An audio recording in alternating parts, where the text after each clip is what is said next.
some morning prayers now. We'll start with a little bit of a vocal warm-up so that we can get ready to say the words that we say every morning. Let's begin. So if you'd like to begin with me, you can take a deep breath in, and we're going to exhale and make a deep, pure note. Right? The goal here is to hold the same note for as long as you can, and in so doing, pay attention to all of the different micro muscle movements in your vocal tract that are required to hold that note in a single location. Ready? Inhale and exhale with a deep tone.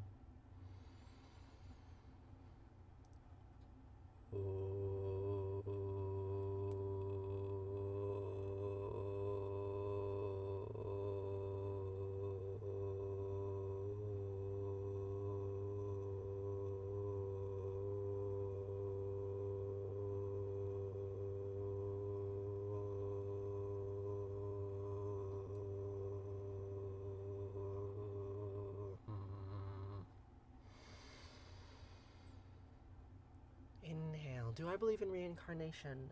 Yes and no. I've made some videos about it. I believe that I'm part of a tree. This tree. Also, this tree. This is the tree of life, right? It's a phylogenetic history of all of the living things that have ever existed on this planet. And I believe that I am part of this tree. And that I will continue to be a part of this tree even when my body goes away. I've always been a part of this tree, right? This tree is all of life. So in that sense, yes, I will be reincarnated because the living pattern which I am will not end when this body does. Do I believe that my particular personality and consciousness will be transported into some other living creature? No. So it depends on what you mean by reincarnation. The original texts in the Vedas about reincarnation just talk about basically material cycling.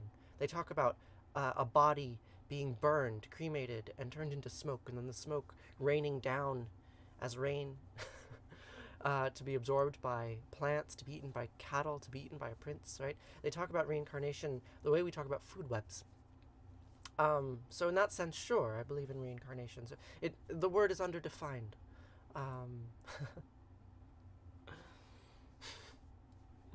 Thank you, baby love. Let's make another tone, shall we?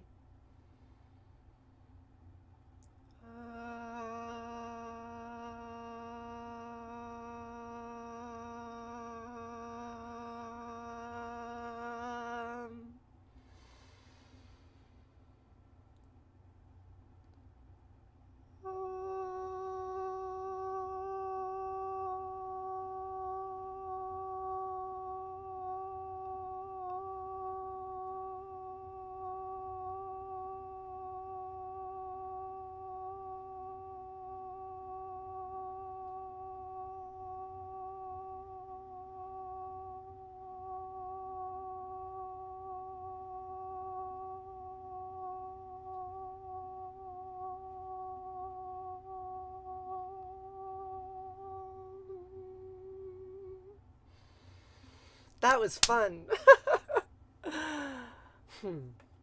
Energy transitions. The tree of life is a good example.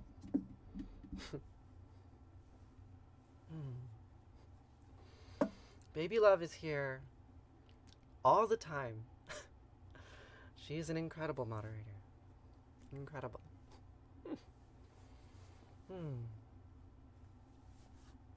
So, now we can begin our prayers. What do I think your conscious experience as we die? What do I think it does?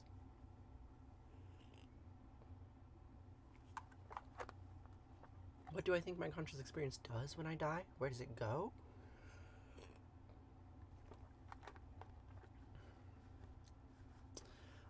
I think that consciousness is a pattern, right? It's a pattern that is difficult to imagine visually, but you can almost imagine a network pattern like this and light moving across it, right?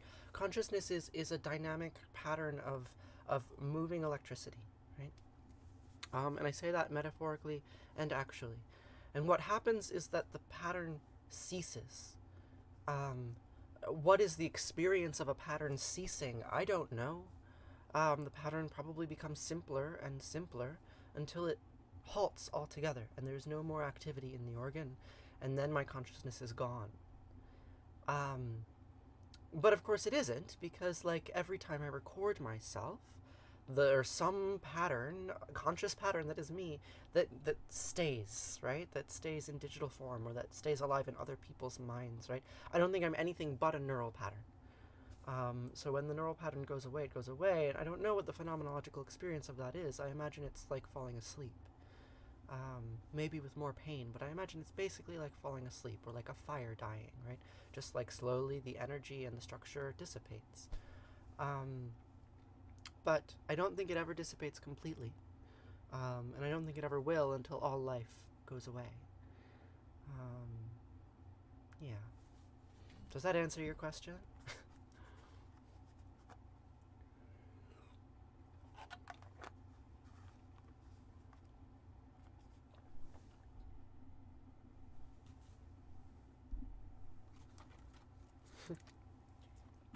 Oh, well, thank you, baby love. Shema Yisrael Asher Eloheinu Yahweh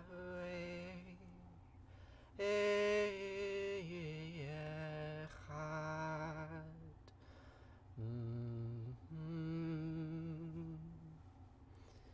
Shema Yisrael, Yahweh Eloheinu, Yahweh Echad. Listen, Israel, Yahweh Eloheinu, Asher Echad, are one.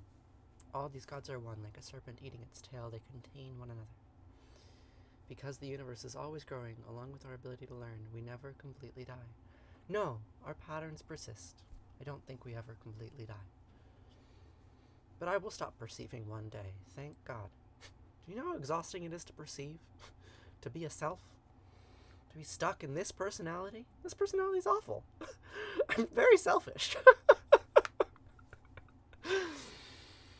ואהבת את ענת אלוהיך ובכל לבבך ובכל נפשך ובכל מאודך והיו הדברים האלה אשר נוחי מצווך היום על לבביך ושיננתם לבניך ודיברת בם בשבתך בביתך ובלכתך בדרך ובשכבך ובקומך וקשרתם לאות על ידיך והיו לטוטפות בין עיניך וכתבתם על מזוזות ביתך ובשעריך.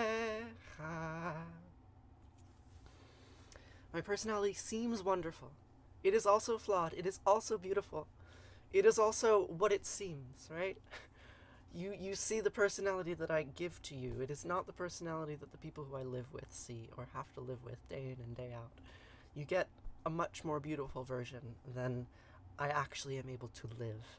And I think that's an incredible privilege, the fact that I do get to put part of my personality out into there, and people get to say, oh wow, that's beautiful, and you don't have to live with my flaws. I'm the only one that really has to live with them, and the people I live with. Yeah. How long did it take me to learn these languages? Well, I don't know those languages very well. I've just memorized some particular prayers. And that prayer that I just recited to you, I memorized it when I was like 6 years old, 7 years old. I was just exposed to it and I learned it. Maybe I was older, maybe I was 10, 11. But like, they drilled it into me. It took years.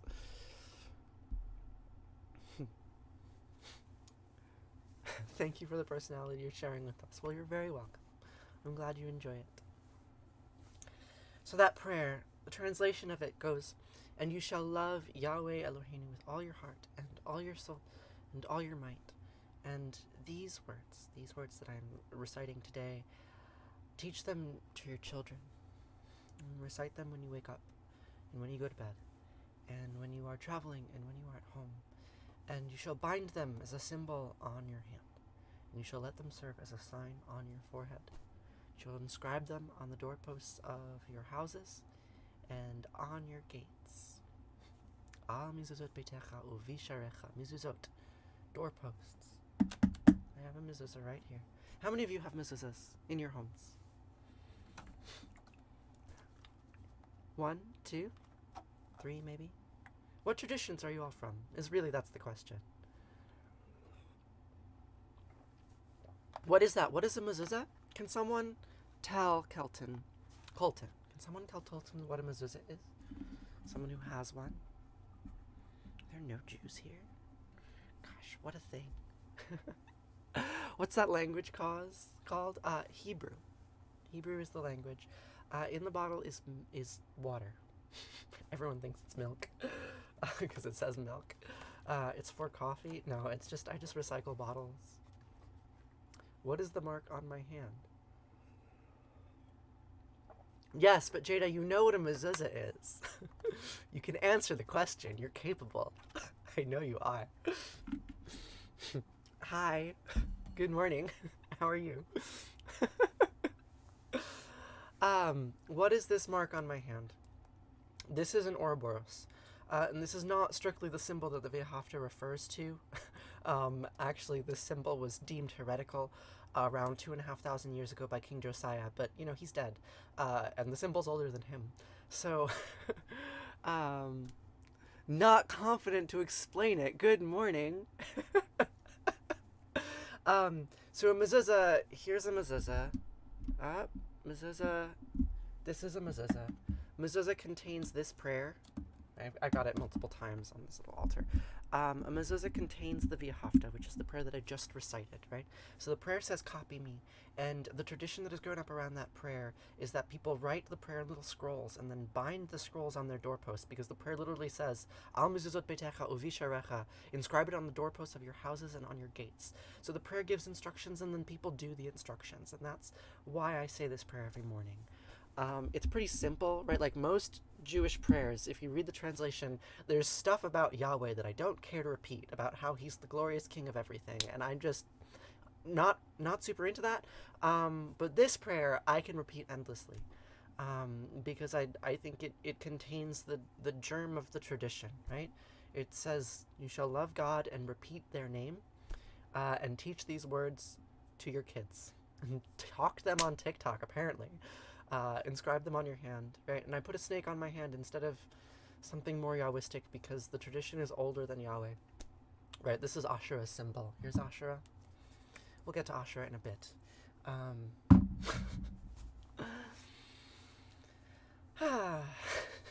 Baruch atah Asherah, Anat Malecha Ha'olam, Asher Yitzaret Ha'adam B'chachama U'vara Ve'or. I repeat the name of Asherah Anat, who made me with many openings and cavities. They can be seen as little plaques next to doors. You've seen them where a doorbell goes. Yes, yes. Every Jewish house will have a mezuzah. Maybe not every Jewish house, but almost every Jewish house. It's a very simple way to mark the tradition. Baruch atah Yahweh, Eloheinu melech haolam, shelo ashani isha. I repeat the name of Yahweh Eloheinu, who did not make me a woman. V'chaya, ki v'chaya Elohecha el ha'aretz asher nisbai lavotecha, le'avram li'yitzchak u'Yaakov, v'tetlach avrim gedolot v'tavot asher lo vanita. Uvati mileim kotuva asher lemilata uverot atzavim asher lo hazat v'karim vizitim asher lo natata ve'alachta v'shavata hishamer lecha pen tishchach et Yahweh asher tishacha mi'eretz Mitzrayim mibet avadim. When Yahweh Eloheinu brings you into the land that he swore to your fathers Abraham, Isaac, and Jacob to assign to you, great and flourishing cities that you did not build, houses full of all good things you did not fill, hewn cisterns that you did not hew, vineyards and olive groves that you did not plant, and you eat your fill. Take heed that you do not forget Yahweh, who freed you from the land of Egypt, the house of bondage. Do I venerate the Madonna? Absolutely. Absolutely. I mean, she is an avatar of Asherah. Asherah is an avatar of Mary. Mary is an avatar of Ishtar, right? Well, there's all these names. They're all the same woman. Did I go to Hebrew school?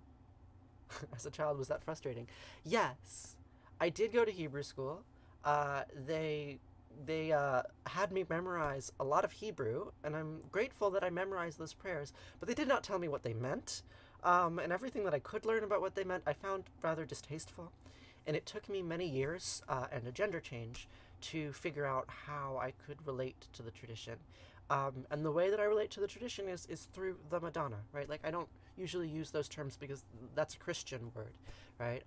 But Mary is the character that I am channeling here, right? And you can see her image across history, right? So here's one version of her, right? This is Ashura. I can show you another version of her. Where is she? Ba, ba, ba. There were some, here it is, tablets, some clay that they found in Kunlet Arjud, right? I find this image so beautiful and fascinating. The inscription here reads, Yahweh of Samaria and his Ashura. And here's Yahweh, you can tell because there's a phallus there, and then Ashura is behind him, right? And these are some other Canaanitic gods, right? So there was a time when Yahweh and Ashura were worshipped together before monotheism emerged, right? There was a time when the divine feminine was still in the monotheistic traditions, and it still is, right? Mary is still venerated. How many churches have you seen that are named after Mary, right? How many images of Madonna and Child have you seen? So she's still around. But keeping track of her tradition is a little bit more complex, or you need a little bit more history than to tell a story about Jesus.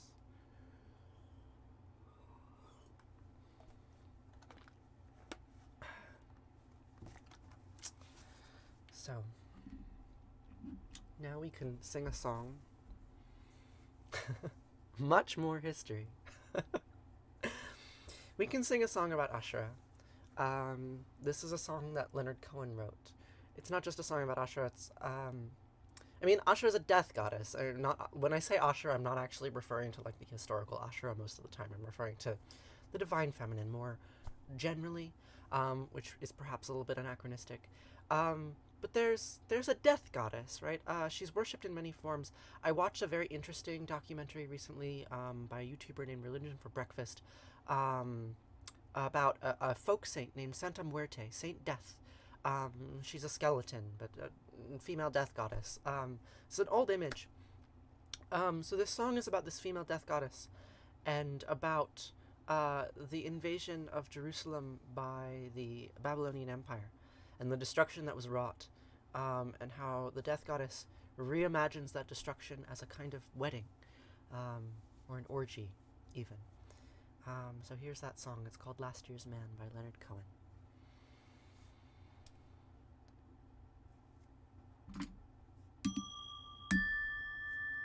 I came upon a wedding that old families had contrived, with Bethlehem the bridegroom and Babylon the bride. Oh, great Babylon was trembling, and she stood there naked with me. And Bethlehem inflamed us both like the shy one at some orgy.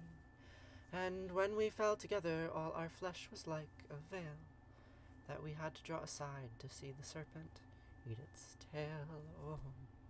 Some women wait for Jesus, and some we wait for Cain.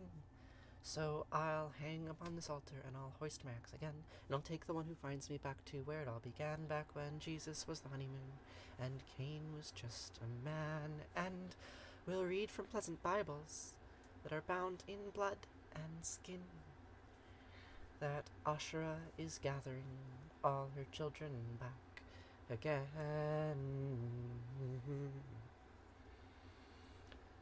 Bibles bound in blood and skin.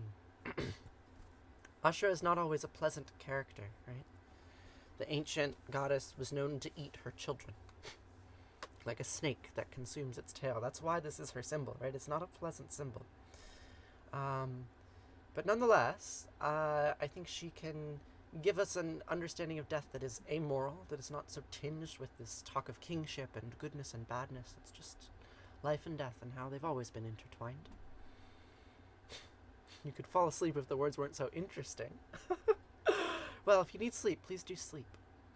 How can you learn more about this? You've never heard about these gods, goddesses. Sounds interesting.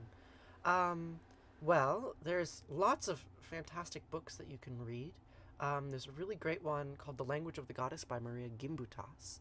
If you have questions that you want to ask, you can ask them here, and if they're outside the scope of what I can do in a live stream, which is very easy, you can join my Discord server and you can ask me there. Like, if you want to learn more about ancient goddess traditions, I would be very happy to geek out with you about it.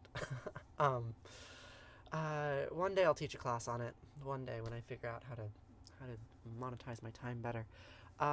But yeah, there's a lot of fantastic resources out there. There's a lot of great TikTok channels. And I can give you recommendations over text, over Discord, if you wish. Is the Age of Aquarius tied to the rise of feminine forces in the world?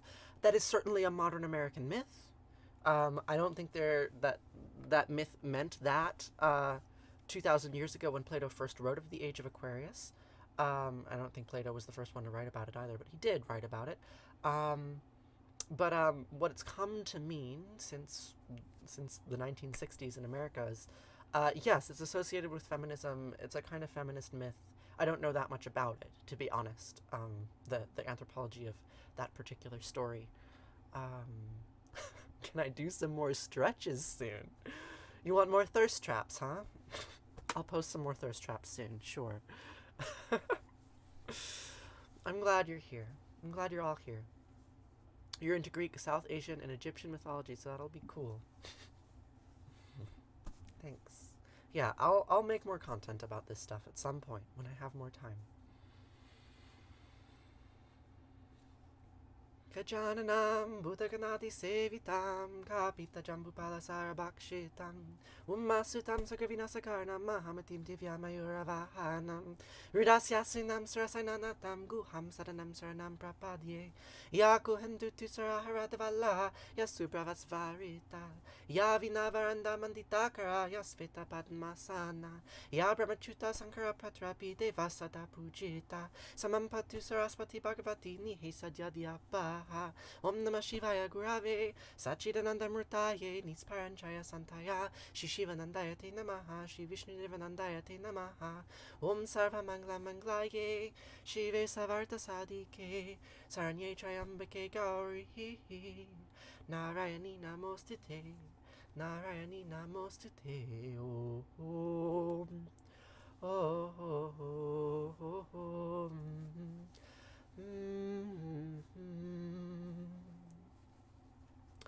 Have I always been religious? You've been agnostic your whole life. You despise Christianity. I don't know. I guess you could say I'm religious now, but I don't know if you can say that because I don't have any religious congregation except this one. Go pick up your daughter. Have a good day, baby love. Have a wonderful day. So what I can tell you is that from the time that I was very young, my parents exposed me to various religious traditions. And in a pretty non-dogmatic way. They didn't say I had to do anything, although they did tell me that I had to have a bar mitzvah, and that was frustrating to me. But I'm glad that I learned that Hebrew tradition. I'm glad that those words are in me and that I understand something of the religion of my ancestors, even if I found it very difficult to connect to when I was very young.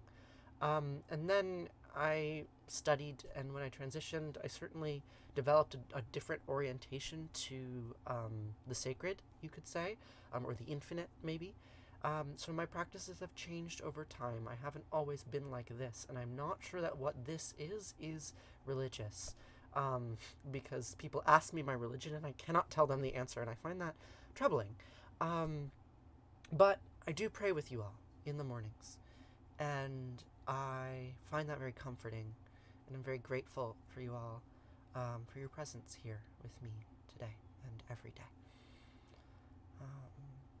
Yeah, and yes, this is a placenta. It's also the tree of life. It's also lungs. It's also mycorrhizal, arbuscular hyphae. It's many things. What do I love most about Hinduism? I think that Hinduism has the best expression of monotheistic philosophy that I have seen. Right? It's a pluralistic monism. In the Abrahamic faiths, they express monotheism as this, like, you have to worship the one thing or the one thing will kill you, right? It's a threat of power, like insisting that you focus on this single thing above all else, exclusively, right? Whereas Hinduism teaches monotheistic philosophy inclusively. They say all that is all. All comes from all. Of course it's all. Whatever name you call it, it's still the one thing. Religion is often too defining, both as themselves and as a concept. You love what I am no matter what religion is considered. So here, let me show you what I mean with a Hindu prayer, a Sanskrit prayer. So this prayer starts with an om, right? And the om is the all sound, right? That's the theology around this sound om is that it actually has 4 syllables in the one syllable, and it encourages you to perceive the nothingness underneath it. And I know that makes no sense, and I won't be able to explain it to you, but you can just try to eat a paradox. Try to eat a paradox, and maybe it'll make sense. And then I'll translate the prayer to you, and it'll just be a bunch of paradoxes, and I much prefer that to God Kings. So the prayer goes like this. It's called the Maha Ritunjaya mantra, and it starts with an om.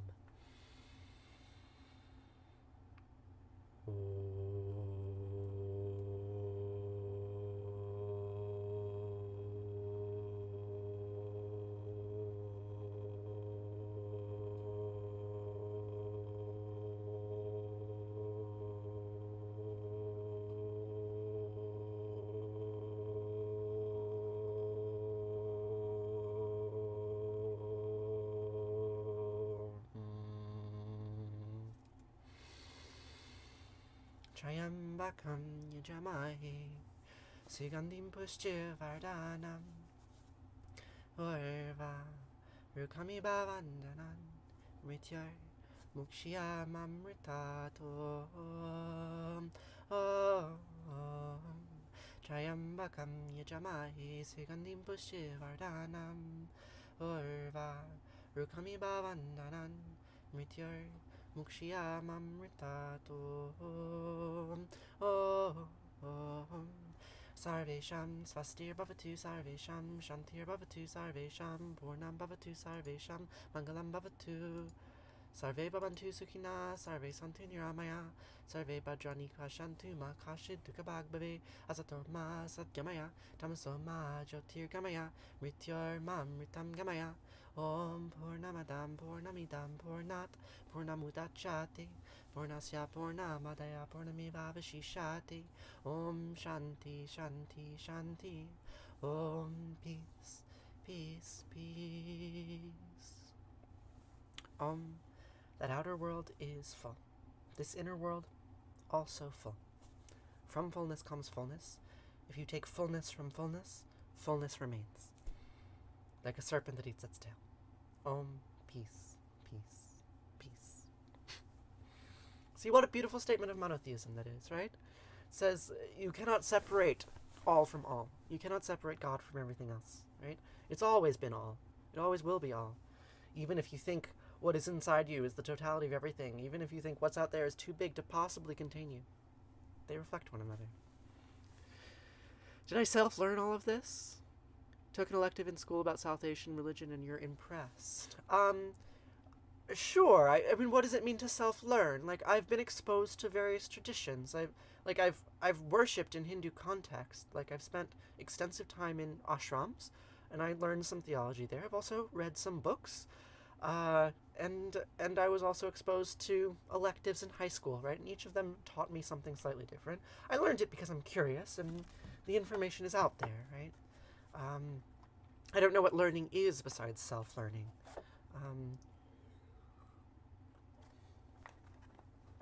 I don't have any people I can point to and say they are my religious teachers.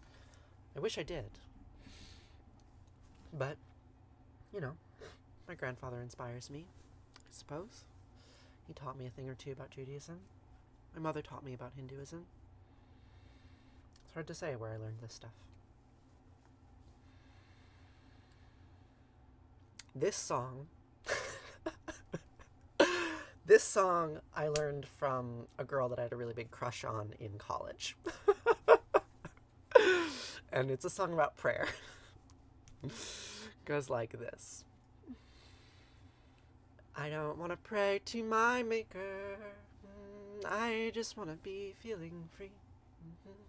Not just who I am, but the pink in golden land, and that wide, wild sky over me.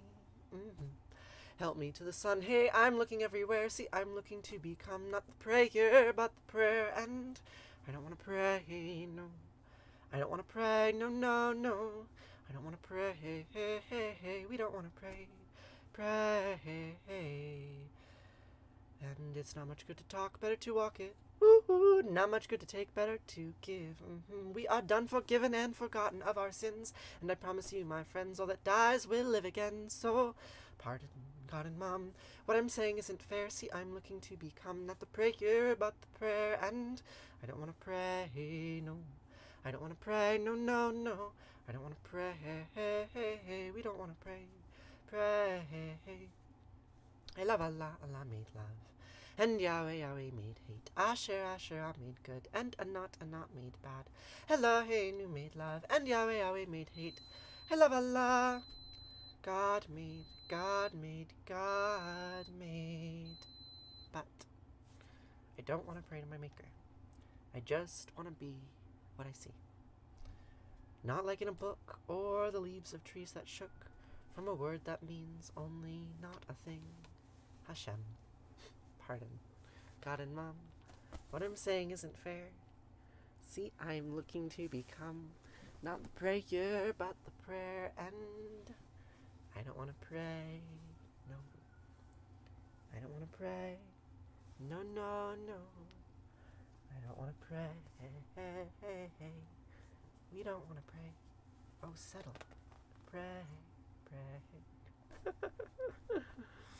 I love Allah. Allah made love. And Yahweh, Yahweh made hate. Asher, Asher, I made good. And Anat, Anat made bad. Elohim made love. And Yahweh, Yahweh made hate. I love Allah. God made, God made, God made me.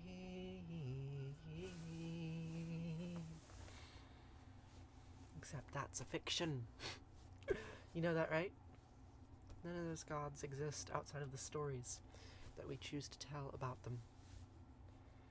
That doesn't mean they're not real, though. But it does mean that we're the ones that make one another. You are making me right now by allowing me to perform this image. I like this image very much. I hope you do too. So the next prayer is called Arati. And Arati means flame in Sanskrit. Where is it? Here it is. Here's the book. Arati means flame in Sanskrit. This is a rather long prayer. So when people come in and they ask, hey, what language is this? If you could let them know that it's Sanskrit and that the word Arati means flame or light, I would appreciate it.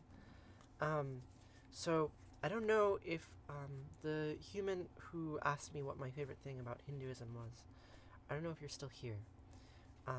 But this prayer, again, is the Hindu statement of monotheism, right? Which is a bit paradoxical because you're saying the names of all of these different gods.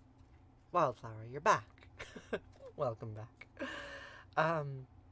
The Arati says the name of all of these different gods, right? We'll talk about Venugopala and Subramanya and Ganesha, and at the end we'll talk about Jesus and Buddha and Muhammad and Moses, right? And the theological push of this prayer, it's very simple. It doesn't really say anything than praise be the name of this one and praise be the name of that one, right? But the activity indicates the metaphysics underneath, right? And no name is elevated above any other name. They're just listed in a long list. They're all given the same attention, right? And they all have a story behind them. And they all can connect us to that thing which we are all connected to, right? So by saying the name of God in 60, 70 different ways, it hammers home this point that it's all the same name, right? It's all the same. Not exclusively, but inclusively. So, with that, we can say Arati. How is Christianity monotheist when they believe in the Father, the Son, the Holy Spirit? By basically the same metaphysical move, right? By claiming that one is all, and all is one, and three is one, and one is all, and that you just make this sort of unity thing. Infinity contains everything. So God, in their manifold forms, contains both fatherhood and sonship and spiritness. And mother, too. Right? Mary's included in that as well. Right? There's a long history of Trinitarian philosophy addressing this very question, and the claims that they make are extremely similar to the claims that Vedic philosophers make, right? It's the same philosophy. Humans reach the same conclusions regardless of their culture. It's the same concept as Trinity. Yes, exactly. So, now, without further ado, Arati. Jaya Jayarati Vina Vinayaka Vina Vinayaka Shri Ganesha Jaya Jayarati Subramanya Subramanya Kartikeya Jaya Jayarati Venugopala Venugopala Venuola Papa Vidura Navanita Chora Jaya Jayarati Venkanta Ramana Sankata Harana Sita Rama Radhe Shama Jaya Jayarati Gauri Manohara Bhavani Sankara Samba Sadashiva Uma Maheshwara Jaya Jayarati Raja Rajeshwari Tripura Sundari Mahalakshmi Mahasaraswati Mahakali Mahashakti Jaya Jayarati Anjaneya Hanumanta Jaya Jayarati Dattatreya Trimutriya Vatara Jaya Jayarati Adityaya Bhaskaraya Jaya Jayarati Sanistaraya Bhaskaraya Jaya Jayarati Sankarachaya Advaita Guravi Jaya Jayarati Sadgurunata Shivananda Jaya Jayarati Vishnudevananda Jaya Jayarati Agastya Munaye Shirama Priyaye Jaya Jayarati Ayappa Samine Dharma Shastave Jaya Jayarati Jesus Gurave Moses Gurave Buddha Gurave Jaya Jayarati Muhammad Gurave Guru Nanak Gurave Samastya Guru Purnamaha Jaya Jayarati Venugopala.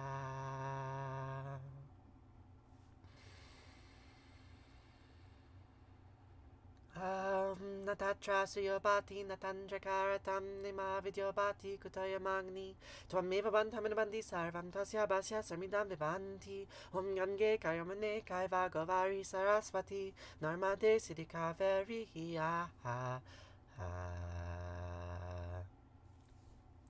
Namastitam Namo Namaha.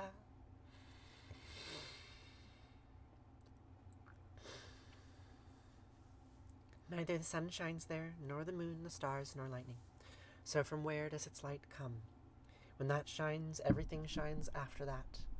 By its light, all else is lit. Never heard about it in my religion. And what religion is that? Isaiah Martin.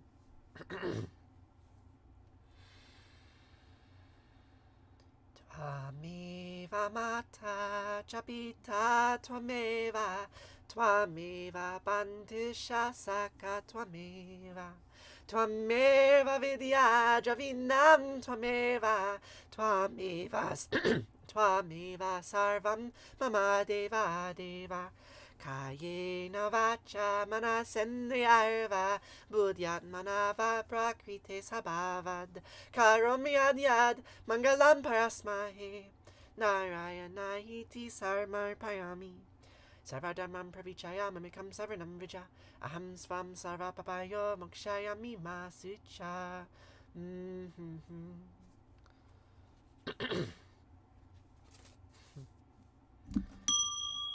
Whatever actions I perform with my body, speech, mind, senses, my nature, my intellect, or my emotions.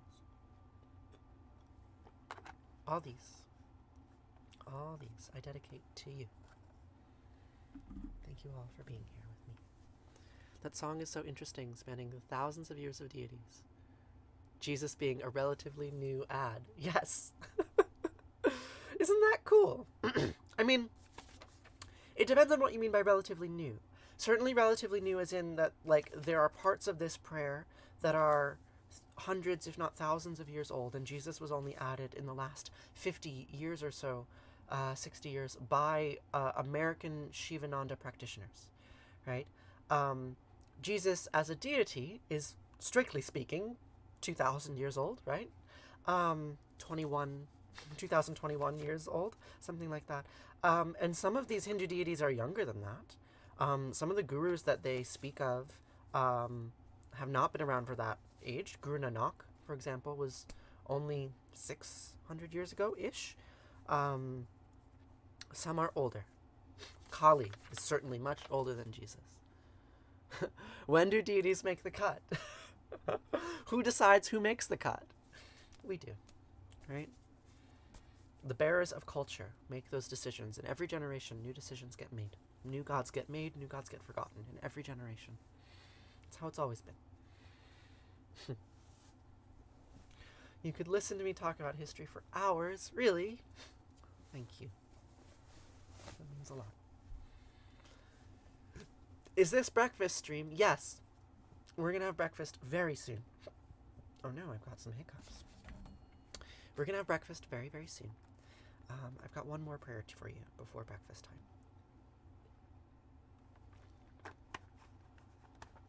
time.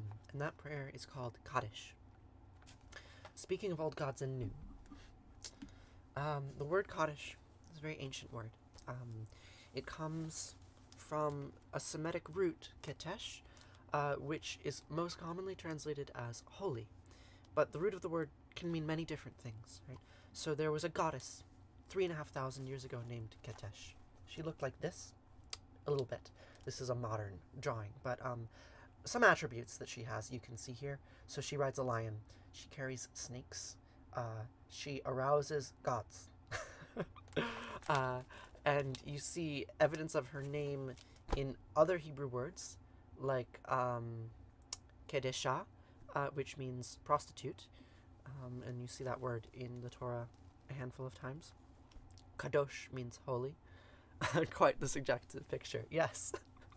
Yeah, so there were cities named after this goddess on the Syrian coast. There were many cities named after her, and they've all been destroyed. But nonetheless, this god's name lives on in our prayers, and in language, and in my name. My name is Kaddish, right? And I didn't just pick that arbitrarily. That was the name that my partner was born with, so I took her name when I transitioned, but I took it for a reason. And it's an old name. It's a very old name. It's a 4,000-year-old name, which means holy. And so the way that name is used most commonly today is to say Kaddish, mourner's Kaddish specifically. The mourner's Kaddish is a prayer that has been said by Jews for the last 2,500 years, maybe at least 2,000 years, in response to death and grief and loss, suffering. So if there is anyone that you are grieving today, anything that you are mourning the loss of, that you would like to share with us. We're a very small group now, just 20. There were hundreds of you earlier, but now we're just down to 20. So if there's anything that you would like to share with us, that you are mourning or grieving, you can put it in the comments. And as we say these old words about holiness, we can let go of what we have lost. Let go in the mind. So the prayers go like this.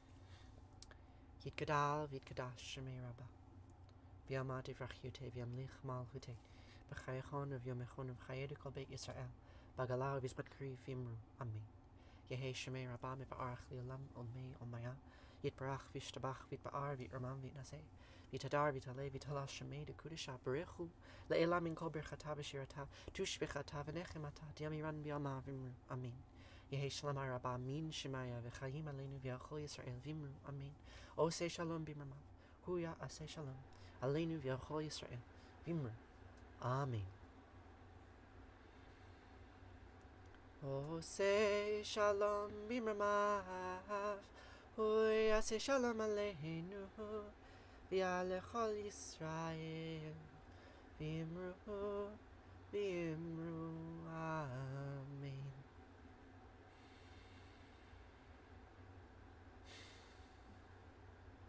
Thank you all for joining us today to say these words together, to grieve together. It means a lot. It means something I cannot say. I do not know what it means. It means a lot. It means a great deal. So, there we go. Can take off the shawl. So I'm going to have breakfast now. If you'd like to join me, you're welcome to stick around. And we'll have some rice, some potted ham. I really should defrost some kale. I would like some kale.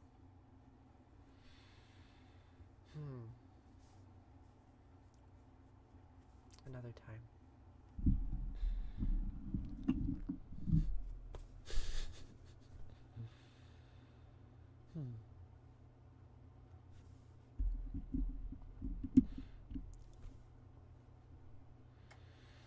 So, we will turn this around. Boink. There I am. There's a reflection of me in the screen. Ouroboros. It's turtles all the way down, you know. This is an important image. So I show it every time.